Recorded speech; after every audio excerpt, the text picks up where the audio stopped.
In today's episode of the North Phoenix Chamber of Commerce Lunch and Learn, we talked about social media marketing. And in particular, we spent a lot of time talking about Facebook ads. So let's go see what we covered in the Lunch and Learn today. Yeah. I've known Christopher for probably 15 years now, since he was a teenager.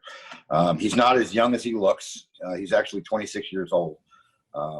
Went to college up in Oregon, moved back here, and he and I were talking after he moved back home to he wanted to do something with the educational system. So he started interning for me about 5 years ago and quickly moved up to be a lobbyist and government affairs.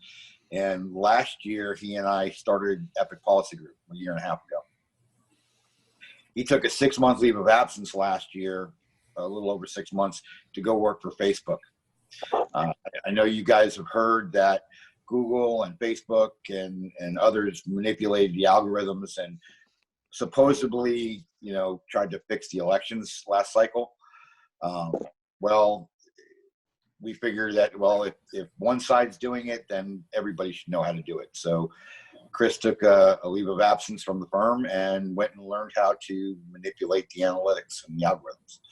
And that's kind of where we're at now. We work with, he's our political solutions guru at the firm.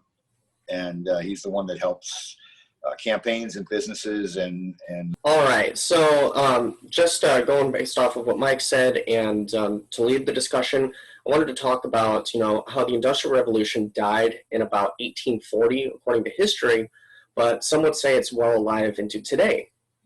It's said we are in the fourth Industrial Revolution, bridging the gap between AI and so on. I personally believe this to be inaccurate for the most part. I believe we're at the cusp of the technological revolution, an age where technologies and processes are being replaced within a very short amount of time. But the reason I bring this up is because when a new technology or process is developed, we need to be flexible. We might all be familiar with the bell curve of innovators, early adopters, early majority, late majority, and laggards. In order for companies or individuals in general to be successful, they need to always at least be a part of the early majority. So that's what brings us to the topic of social media marketing. I think for the most part, we have a good understanding of why it's so important, so let's get into what we can do to ramp up your marketing techniques. First things first, people tend to overthink social media marketing and try to scheme up some way that can make their product or service sound like it's at the top of its class and that everyone should buy into it. What's important to remember with this realm of marketing is just to be human. I know that's something odd to hear, but it's important because how many ads have you clicked on? And the ones that you have open, what stood out the most? Most of the successful social media ads take things we can relate to. We have emotions, we like to laugh and joke, and we love animals and children. So find something your potential client base could relate to easily, and you should be able to identify their interests or topics of discussion. So once you've identified those, be creative with your creative. Use old templates and old memes people like, a dog video, whatever might get a positive emotional response from your potential buyer. Another thing people fail to do is KISS. Keep it simple, but I'm going to leave the rest of it out. What I mean specifically by this is the descriptive text within the ads themselves. People like to, explain everything with detail on how, going back to what I said earlier, it's going to be also beneficial in their life. What you want to do is come up with the best possible hook you can. Make it no more than 2 sentences, but usually 1 sentence works just as effectively. And I say this because of books. When you pick up one, you read the first sentence and it hooks you. You generally want to know more and then more. You want to use this part of human nature. We are very investigative by nature, so use the hook to entice the curiosity. The website will handle the rest of their questions. So now that we have their attention and they want to know more about your product, but do they know who you are or that you exist at all? So the first 2 items that I mentioned are extremely effective, but if they don't know who you are, they won't buy no matter how good your product, content, or hook is. People like to buy from places that usually have some sort of, recognition to them. And this takes me into the final part of my social media advice is brand awareness. A lot of people fail to, use this process. They want to go straight in for a conversion. It's extremely important when launching a new product, service, or company just entering into the social media world. So you may have been around for a while, but as far as social media and your ad presence, it's non-existent. It helps to drive consumers' decisions when differentiating between, competing companies. Also, it leads to repeat purchases as you get better with your ad process. And not only does it do this, but allows you to gather, crucial information for the algorithm you're working with. Brand awareness itself gives you an estimated ad recall, lift metrics. So basically what that means is how likely are, your potential buyers to recall your ad after a couple of days. Generally, it's 2 days from seeing the ad. This kind of study is required for the most accurate measurements of the ad process.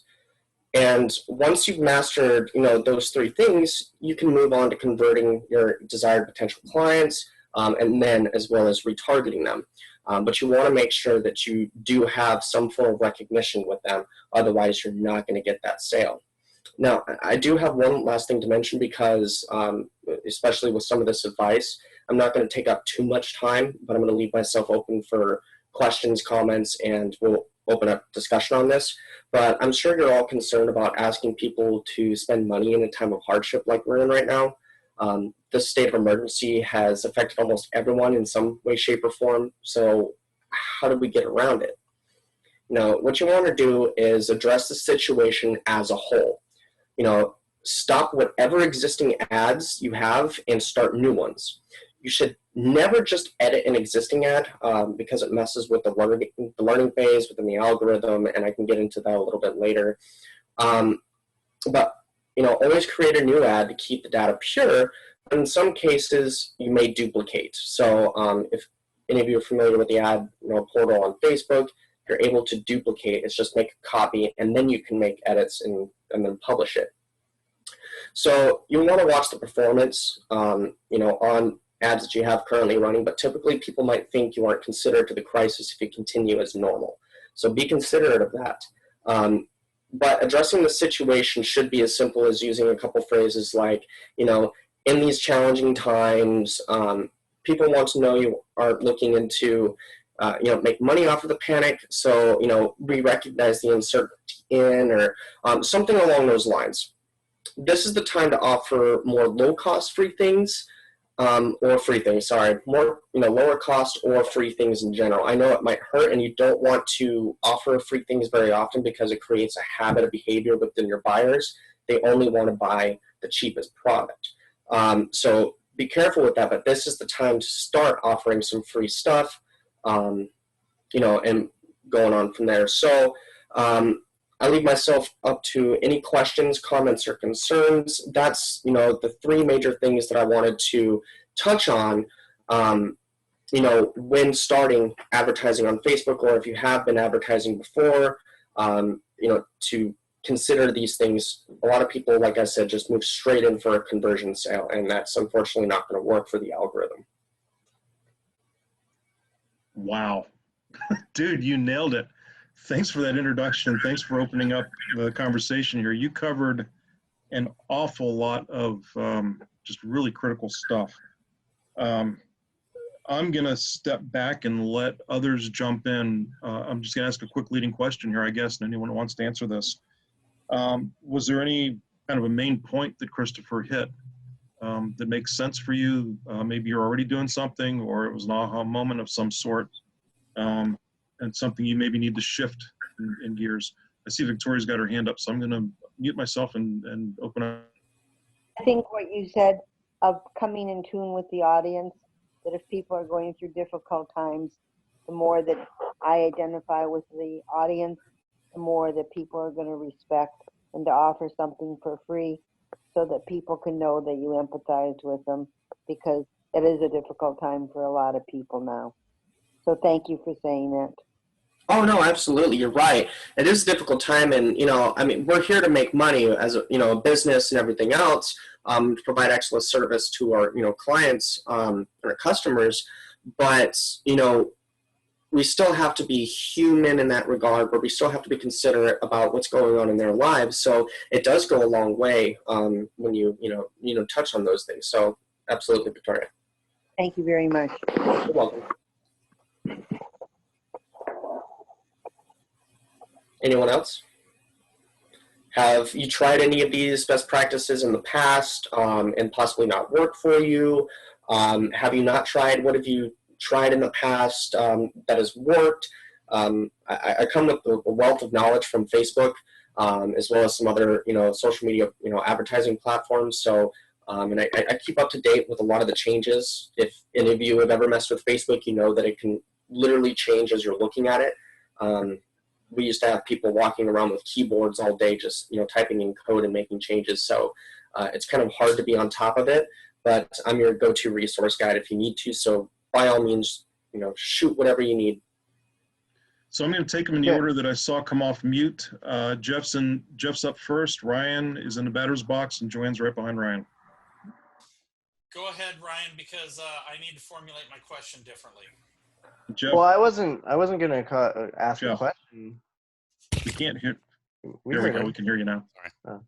I just think as a marketer, a lot of the best tips that Chris gave, also relate to just marketing in general. Like KISS, keep it super simple, is the one I like to use, so I don't have to call people stupid. But Yeah.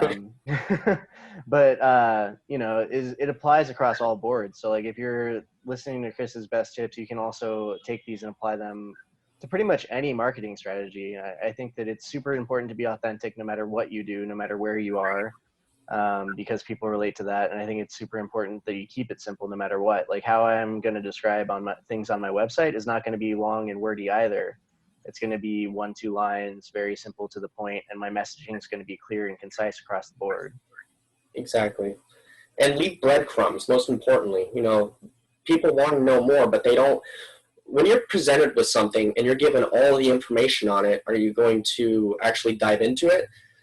Versus when you're given little bits and pieces on different parts of the whole process, you're going to want to investigate further on your own and find out what the bigger picture is. And so use that, but that's exactly right. Joanne. Yes. Hi. So. Oh, love the background. Well, yeah, you got to work from the beach, right? Exactly. I like that. When you said, I really liked it, and I wrote down that how just stop and think how likely your viewers are to remember your ad, and in my instance as a nonprofit, our promotion, right, about something going on in our nonprofit world.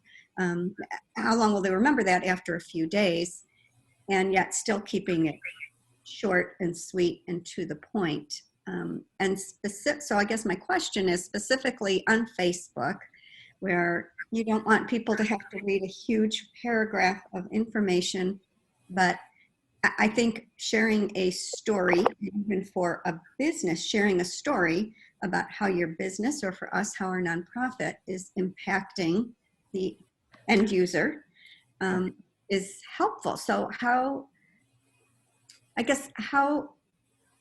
is there a usual number of words or number of sentences to use before you want to send them to your website, maybe to read the whole background or story? Yeah, yes and no. So the way with Facebook, and I kind of have something that would work a little bit for you. You're a little bit niche in the advertising market, so it's kind of difficult. But 20% is usually the given rule. And with the text, they want it to be 20% or less of the text on the ad. And that includes whatever's in the video. So if you have, 3 sentences on your descriptive and, you put the closed captions on your video, you're going to get throttled down and you're not going to get seen very well as far as, your reach. But one thing that you're going to want to do as a nonprofit, and here's some free advice for you, is to start more or less prospecting. So you have your page followers, and you know, on Facebook, and they're always going on your website for updates. As soon as the page posts something up, they're going to go on the website. What you want to do is you want to, you know, prospect for subscribers on your page. So you're going to want to get that following. So the best thing you could do is put out a bunch of those awareness ads that seed some of the information on your organization, and you can create multiple ads per demographic that you want to hit. So we use this, for example, you know, I'm slightly quoting from Mike on this, but, you know, grandma's watching all my children, and as soon as the episode goes off, you know, she's going to get an ad on her Facebook for, you know, children's clothing or something for her grandkids, right? Mm-hmm. So think of things like that, that people that have never heard about you might, you know, have some similarity to with your organization. So some kind of interest, you know, demographic targeting, or whatever the case may be. You create different ads per different categories, and you can test them and see how they function between one another. And that's going to help build an audience. And what you can do to help along with that is you can take your followers, your, you know, the people that, you know, subscribe to the page already. You can create an audience off of them and tell Facebook, look, I have these 1,100 followers. I need you to find people that are similar to them with only a difference of 1%. Wow. And so, yeah, and so you could tell it all those things, and it'll start, you know, going out and working after the learning phase is done. Once you have more of a following, then on your post, you can start, you know, putting more information on there. And then whatever information you didn't want to put on the actual post itself will be on the website within the updates. Mm-hmm. Let me interject something real quick. Be as creative as you can be with your nonprofit, with your stories. A 15-second video can catch fire and really go viral. Okay. And that's something that we tell our clients all the time, 15 to 30 seconds. That's all you need. You know, we have enough individuals in chamber who are creative, like Ryan and others, who can help you with the videos and, you know, and post those up. I do for one of my clients, I do a legislative update once a week, and sometimes it's 15 minutes, sometimes it's 3 minutes, but I post it to their Facebook page, and it goes 1,000 hits in less than 24 hours. So. And one thing also, Joanne, is I would say that you have a keen advantage, because while you might have different aspects to what you do for single parents, what you do is very simple as far as messaging goes. Like, you can describe what you do in one sentence. Yes. Yeah. And Joanne, I would also say that you have multiple audiences that you're probably trying to attract. You're looking for donors, you're looking for volunteers, probably a different audience. How do the families that need your services find you? Variety of ways. Mostly, I would say, word of mouth from our existing patient families, and of course through we interact with the oncology groups, Cancer Treatment Centers of America, all the different programs at Honor Health, that sort of thing. So that's always a place that parents will get referred to us.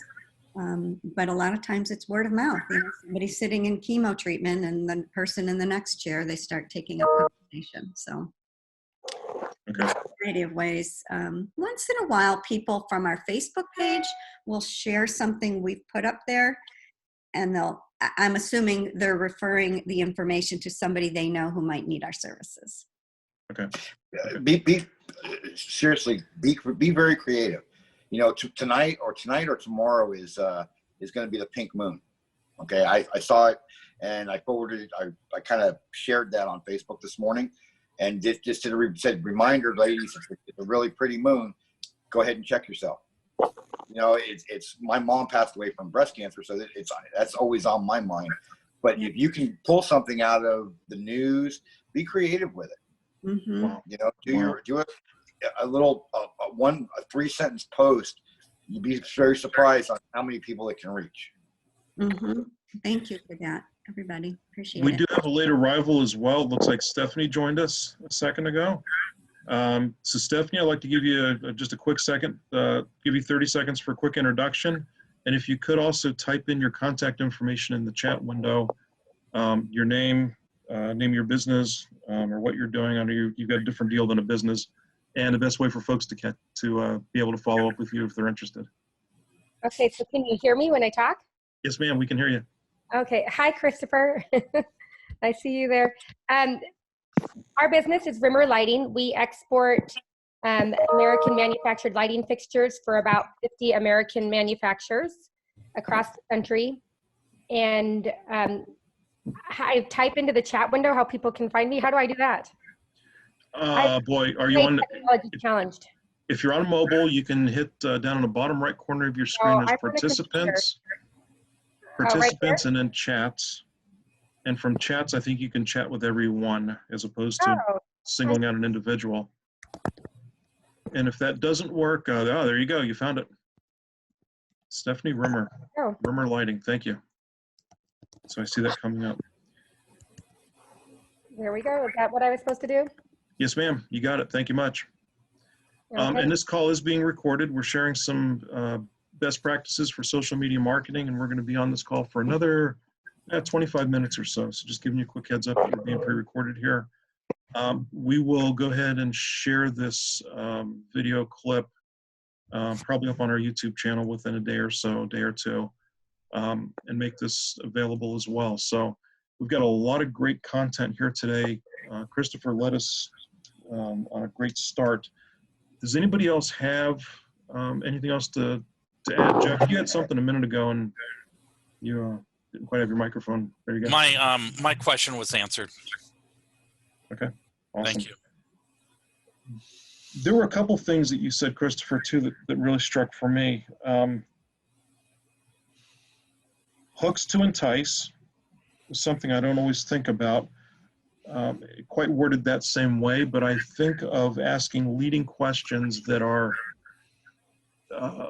addressing pain points of who I want my target audience to react to, right? So if I was doing a post right now for the chamber, and you're right, in this tough time, it's hard to ask for money. It's hard to ask for businesses to join the chamber or spend any money at the moment. But if my leading question is, are you struggling to find new ways to market your business? If so, let's schedule a one-to-one and the chamber can help you right now, right? And that question should resonate with any other B2B platform if I'm marketing that across B2B. Other business owners should see that and go, well, of course, right? It's like the old Yellow Pages ad under plumbers. There's a big giant full page ad that you're going to see at 3 in the morning and a big question says, do you need a plumber? Well, of course your answer is going to be yes. You wouldn't be in that section of the Yellow Pages at 3 in the morning dealing with a leak in the bathroom or whatever it is. Of course I need a plumber. So you're going to say yes, and you're going to follow the next call to action at that point. Right. So you're absolutely right, and that's great. Now, what I usually tell people is put yourself in the consumer's shoes. You're sitting there, it's been a long day, you're a mental zombie at this point, and you're drooling through Facebook, right? And when they see that ad, do you need help with this to boost this? I'm sorry, I don't remember verbatim what you just said. Are you going to click on the ad right away, or are you going to scroll past it and later think about it, and then when that ad comes back on again, you might click on it? So something to think about, and that's a really good statement. But with these enticing hooks, you know how Hansel and Gretel left breadcrumbs so they can find their way back? Tailor it the opposite way. You're leaving breadcrumbs for people to follow, to pick up. They were on their way to that candy house. Well, you're dropping the candy for them to get to your product. So that's kind of something. But leave in there some way, shape, or form that you're the subject matter expert no matter what, and they're not going to want anyone else's advice that this is now, you need to click on this and do whatever, because it's very difficult to manipulate the Facebook algorithm to have a 1.9 to a 2.1 frequency on there. It kind of just happens naturally sometimes. And so the second time that they see that ad, they're definitely going to click on it and go through the information. but that should have been something that we wanted them to touch on the very first ad. So that way you can, if they didn't need it right that, then and there, you could retarget them at a later date with more information that they needed. I like to break it down into, a few categories. Always think of when you're advertising, and I think I've told you this before, not everyone has heard this. So think of a spectrum from 1 through 5, okay? Now, 3's in the middle. 4s and 5s, we want to get rid of them. Ignore them. They're not there. 5s and 4s are people that they don't want your product. They don't care about your product. They don't care about anything, even if they need it. It doesn't matter.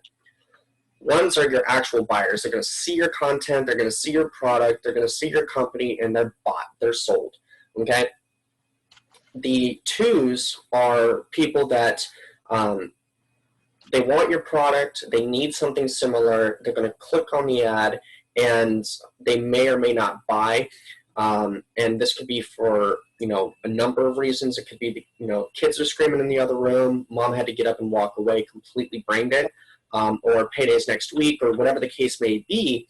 And then 3s are those, they didn't know that they wanted it, they didn't know that they needed it, they saw it, they're going to do a little more research on you before they actually buy into it.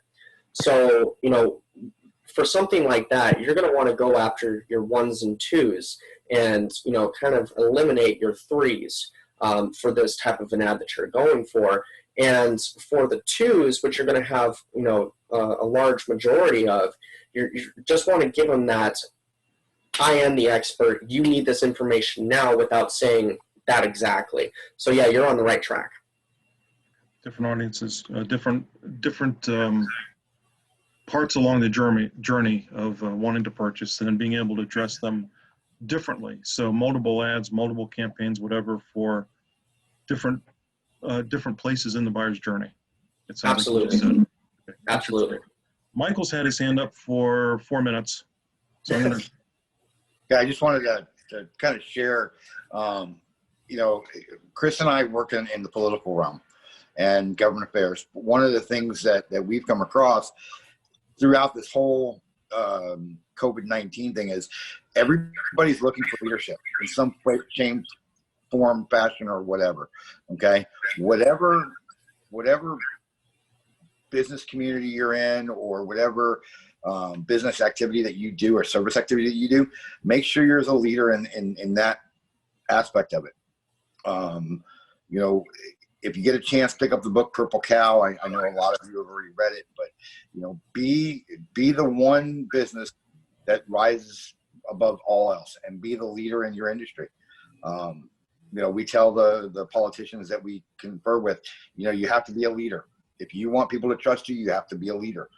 And if you want people to trust your business, be the leader.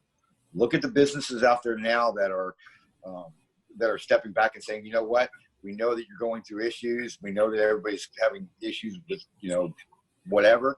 Stay calm, wash your hands. We're here for you throughout this.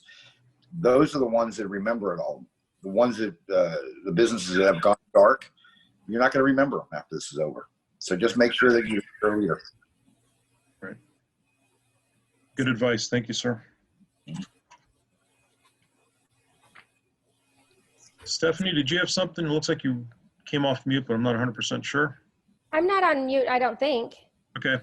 Nope, I thought you might have been. I thought maybe you just made a little bit of noise there. I thought I saw your little box get focused there for a second, as if you were saying something. So.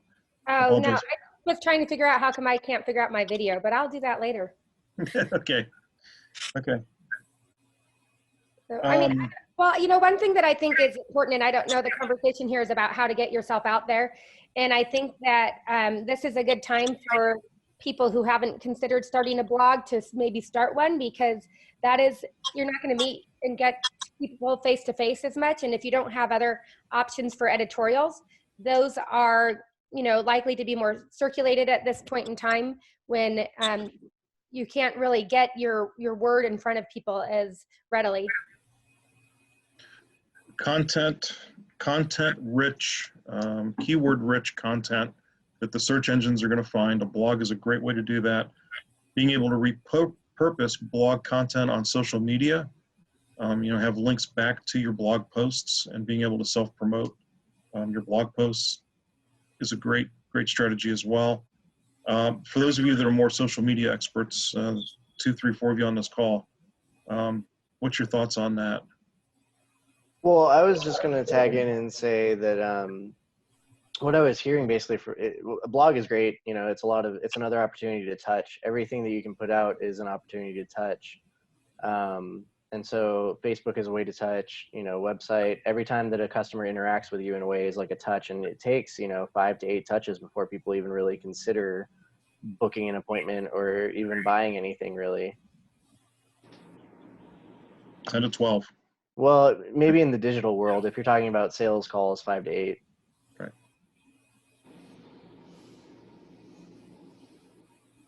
Okay. I guess one thing, yeah, I mean, so I guess one question for Chris, like we're basically, Christopher, what we're basically talking about is like a drip campaign in itself on Facebook, right? Where we're like leaking just a little bit more information. We're just building that like anticipation, and we're never giving away too much, but we're also, you know, keeping them hungry and giving something new every time.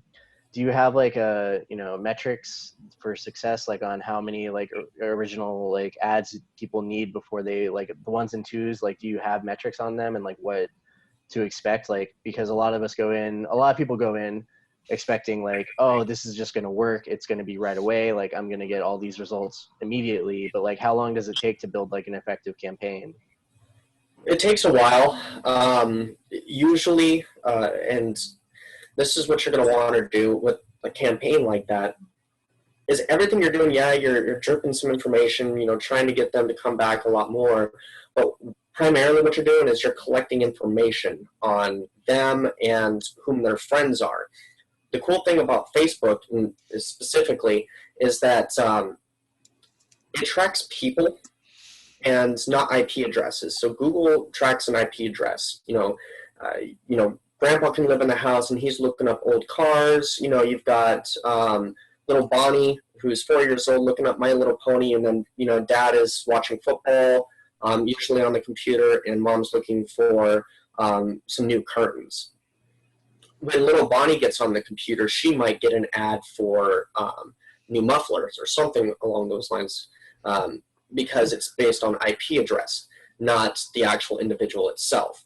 So what you're doing with a lot of these campaigns, yeah, you're doing the important thing of getting the information in front of them, you know, playing with, you know, that human nature and enticing them towards what you want. But like Mike was saying with that 15-second video, you know, even if they might not buy on that video, they watched at least a few seconds of that. And you can go back into Facebook and tell it, all right, based on that video ad that I put, I want to try and retarget some people that maybe watched a little bit of that, maybe 5 seconds. So you can go in there, tell Facebook, find those people that watched at least 5 seconds of that video, let's get them more information. But as far as the metrics go on the awareness process, it can take about 30 days to completely get all the data that you want, especially if you have all your tracking set up on your website and so on and so forth. What you want to look for is nothing specific, because it's going to be, you know, different per person. On awareness campaigns, you want a higher frequency. Anything between a 7 and a 1.99 is where you want to be in terms of frequency. Usually you got to be careful with the 7s, and like I said, it varies, you know, per, you know, company, per product, and whatever the case may be, and how niche you are. But usually that's something that you want to consider, as well as the cost per result within the ads manager. You want to usually keep it between 42 to 5 cents per result, because once you start touching a few thousand people, then it can get very expensive if you're, you know, above that, you know, 40 or whatever cent margin. Once you start getting upwards to $1 and so forth, you're going to be, that's not a very good ad spend. So that's something that you would want to cut, duplicate possibly, and then make some changes. And then you could pin it up against the previous ad and see how the algorithm learned differently on it. So keep your cost per result as low as you can, 42 and lower, your frequency, and that's pretty much it. And as far as your actual reach, that's going to vary.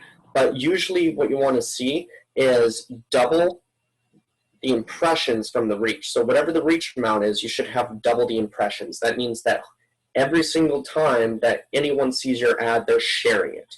And they've commented, they've done something on it. So there's been more communication on it with people that weren't intended to see the ad. So that's all good stuff. So those are some of the things that you want to see when dealing with these, breadcrumb, advertisements. Does that answer your question, Ryan? Yeah, no, I'm just trying to help the conversation. So I think that a lot of what we're talking about, though, is also to somebody who's not been baptized in the world of marketing is kind of over their head, right? So like, at what point do you recommend that somebody reach out to you or somebody else for help? Anytime. Yeah.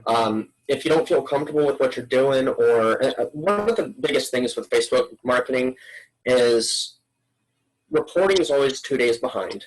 And so they'll put an ad out, they'll look at the results the day after, and they're not going to see anything. They're going to get frustrated. They're going to start going in there and clicking and typing and making some changes. That's going to, clog up the, learning process, and you're not going to deliver at all. I recommend being patient. Give yourself, no matter what ad you run, give yourself about 10 days. That gives you 3 days for the learning phase, and then 7 days of viable data. Okay, and then give yourself a couple days after that, so make it 12 days so you can see that full 10-day spectrum of data as accurate as it should be. If you don't like what you're looking at, you don't know how to, delineate that out or make sense of it, then you can reach out to me, or, if it's not processing very well and you're not getting as much delivery on it, then I can help you as well. Reach out to me if you have any comments, questions, or concerns, or just feeling doubtful in general. Facebook is very difficult in terms of learning how to manipulate it and use it for the benefit that it is, other than just, take all your money. So I completely understand that. But yeah, anytime. I think it's important to mention that. Oh, Christopher, you nailed it on the head there. Boost post. Yeah, no, don't do that ever. Don't boost posts ever. Never boost a post. I should have led with that on my advice. That's a great question. What is the difference then? I'm going to play stupid for a second and start that conversation. What's the difference between boosting a post and taking out an ad? And why would you choose to do one or the other? When you boost a post, all you're doing is you're aggressively putting it in your followers' face on your Facebook page. Only the followers on your page get to see that. And when you're boosting it, you're just, here, look at it. Look at my ad. Yeah. Look what I want you to see. And it comes off a little aggressive, and it's honestly a waste of money. It's good if what you're trying to get across to your followers is very important. Say that you have 2,000 followers and only 11 people have seen your event invite. So you might want to boost that. That would be a good spend. Boost that to get more people to join the event invite. Advertisements take it across all of Facebook. So, and that's where you want to be spending your money, where you can maximize everything else. The people on your page have probably already bought into what you're selling. So go after the people that haven't bought in, because that's what you want to tap into. And don't ever buy followers. I'm sorry, I cut you off, Mike. Go ahead. Don't ever buy followers. Right. Sure, you want natural growth. Right. Christopher said it. Every business here has a specific target market. They have a specific group that you're looking for that's pinpointed into. That's why we call it the funnel, right? We would get a big group and we get down to this little funnel right here. And that's what Facebook adds when you have the right person who knows how to set up that market so that you have the market that you've already developed. So you've got the age, you've got the demographics, you've got, what they like, what everything in there. It's all in the back office of the Facebook business, so that you can set up those parameters for your ad. And that's what you want. When you boost a post, you take it and you shotgun it, and it goes flying out into the air, and you reached 27,000 people with that $20 post boost. Where are my phone calls? Because you didn't send them to the right person. Yeah. So Michael, you've had your hand up first. So you're in the batting cage right now, and then Stephanie, you're on deck. I'm good. Well, then Okay, take your I'm hand down. going to lower your hand then. Oh. My hand's up after Stephanie. Okay, Stephanie, go ahead, my friend. Well, I was going to ask Christopher if there's ever a time when you do want to boost your post to your audience, even if it's not an event. Sure, if you just want to make sure that they have the information that you're pushing out, then as long as you feel comfortable with it, but don't, my main advice is with boosting posts, don't expect to get a return on that investment. And how come you said it only goes to your own audience? I mean, not to like be outside the box, but my niece accidentally boosted a post when she was on the phone. And that went to a heck of a lot of people that we've never heard of or seen before. She got more happy birthdays than we ever expected in her life. So it obviously went to people we'd never had in our audience so how do you know who the boost post goes to? And so was that on a personal Facebook page, or was that a company page, or a profile, or versus a page? What was it? It was a page. It was a page. So on her dad's memorial page. Okay, so depending on the settings that you have in your page, you know how you can share a post on your profile, and you can change the settings between only friends, friends of friends, or only you.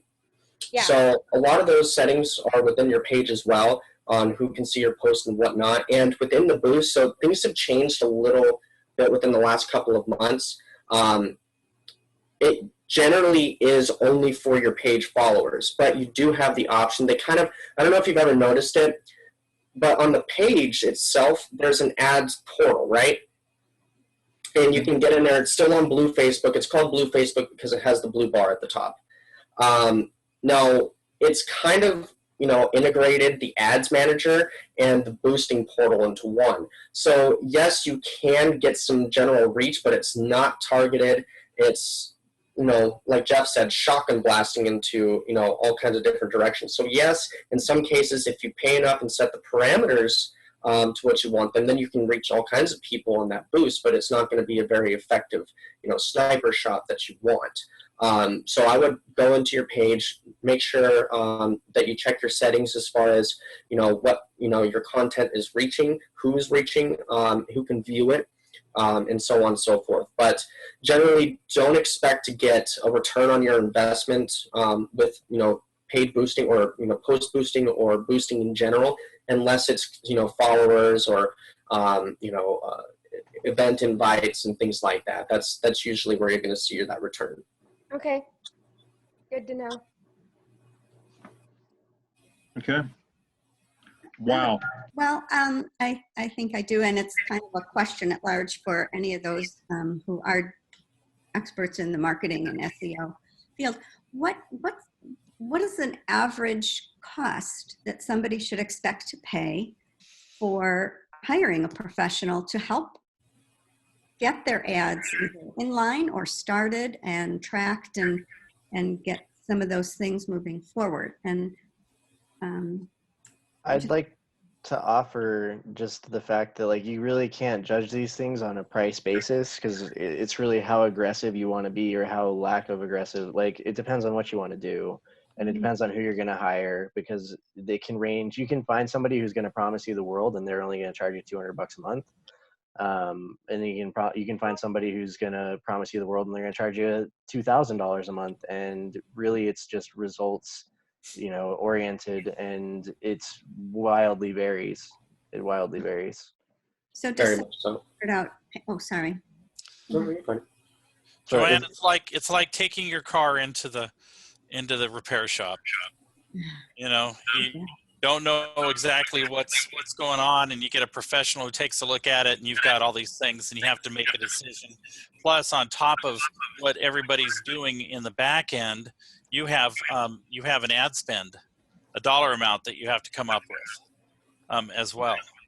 And so your ad spend, is a certain percentage, and some people will tell you that your ad spend needs to be 80% of what your back end cost is, and those kind of things.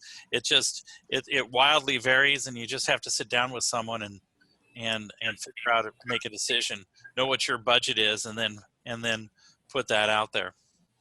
And Joanne, just to kind of reiterate both what Jeff and Ryan said, if you sit down with somebody who does this for a living, make sure they write down their entire scope of what the project's going to be, so you have everything in front of you, exactly what you want.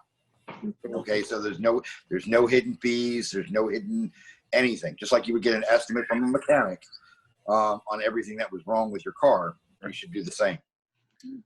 Ryan's got his hand up. We're also at the end of the hour, so let Chris go first. Oh, I was just going to touch on what they were saying, Jeff, Mike, and Ryan there. It does vary. I can tell you right now, if you run into someone who used to work with Facebook, they're going to charge you an arm and a leg. They'll charge anywhere between $1,000 to $8,000 a month. And that's not including whatever ad budget that you have. And they're expensive because they dealt with companies like myself. I used to deal with iHeartRadio, Oreo, Nike. Those were my clients for the ads. So, but what you're going to deal with other people that just started up ad agencies, you can, like what Ryan said, anywhere from $200 to $1,000. The best thing that you can do, even if they're from Facebook all the way down to they just started to do this, is, like Mike said, have them, put an itemized scope together, but also ask them, in order to see if I'm going to be getting what I'm paying for, or that you're, wanting me to pay for, would you be willing to do a 14-day test campaign so we can look at some results? That would be one way that you can do it, and there's nothing wrong with that. It doesn't cost them much at all. 14 days, I mean, it's nothing. So it's not fair. It's not unfair to ask those kinds of questions before you start, signing contracts with, ads agencies and so on. And one thing that I would tag on is, yeah, absolutely get a scope. We do a scope with every project we take on, no matter what it is, even if it's not SEO related. But the other thing is also just make sure that you give them enough time depending on what it is. Like 10 to 12 days is a very short scope for some things. Like it's great for Facebook, but when you're talking on a bigger scale of like SEO, like you need more time. So give them a few months. Several months, 6 months in many cases, right? And thank you to Christopher for all of his words of wisdom. So everybody, thank you. Don't even worry about it, guys. This is what I'm here for. This was huge, Christopher. Thank you for taking the lead on this conversation today. You're absolutely welcome. Yep. Reach out to me for anything that you need. Yep. And thanks to everyone for contributing and asking the right questions and keeping this conversation going. So